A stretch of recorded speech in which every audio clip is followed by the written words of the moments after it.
What's the best memory you have of your dad? I think one of the best memories I had of my dad, he brought home a truck from work. They were doing some construction work in the back field or parkway system. And he took us all, like all the neighborhood kids. He just said, everyone jump in the back. And we jumped in the back and we went four-wheeling. He had a beard. I didn't care. My mom was like, "Yeah, it's gonna be dangerous. Everyone stay down." And we were just like just standing in the back and just, it probably was going like 2 miles an hour.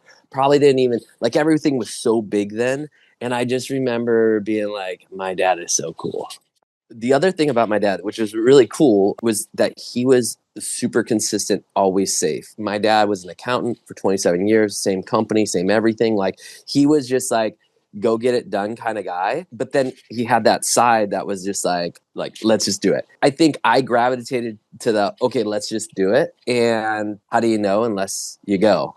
Kind of mentality. And I'm definitely not the safe guy because he was that straight, narrow, kind of safe guy and like consistent. That gave me a platform to jump off of, maybe. I took that as my backstop. Now that I'm thinking about it, I can always do the straight and narrow and do whatever. I remember sitting down when I was 18 years old. I was going to college one semester and I knew that that wasn't it. I knew that I had to go try to pursue this, being a professional snowboarder, like living out my dream. And I remember sitting down with my dad and my mom and being like, I know I'm going to disappoint you guys, but college will be there. If I don't do this, I'm going to regret it the rest of my life, because it was so left field. It was so out there, but it was also like in me burning to like sink or swim, pass or fail, like you have to do this. I remember my dad just going like, okay, like go. But if it doesn't work out,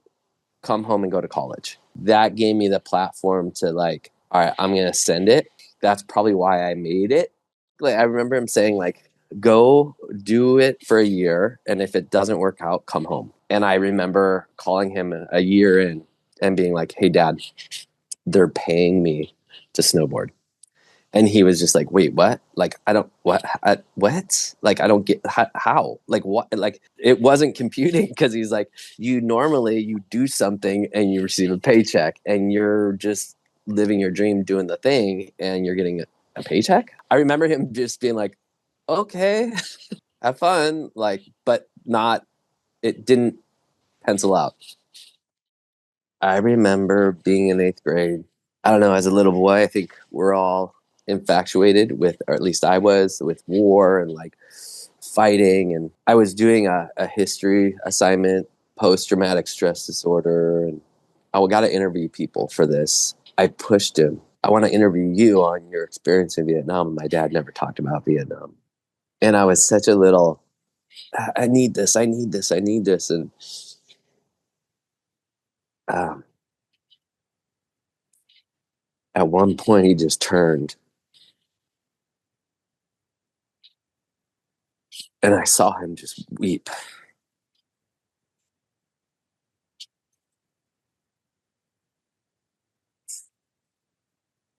And he couldn't even articulate like what he saw in Vietnam. And I knew that like, whoa, like I opened up something that I was like sorry for. And then like just like he just had to process through that. And then just like I just remember that, just like the breaking of who was my, like he was my consistency. Like he was my role model. And that was like, oh, I didn't think my dad was like breakable. To this day, I was like, I shouldn't have done that. Yeah. So you've talked pretty openly about maybe some of the wrong turns you took in life. How did your dad respond to the prodigal son in you? As a dad now, I know that we wound our kids, like not intentionally. We're just trying to figure everything out. Like, and I remember my dad saying, like, you didn't come with an instruction manual. When I made those bad choices, my dad just was like, he was really consistent. Just was like, we're here.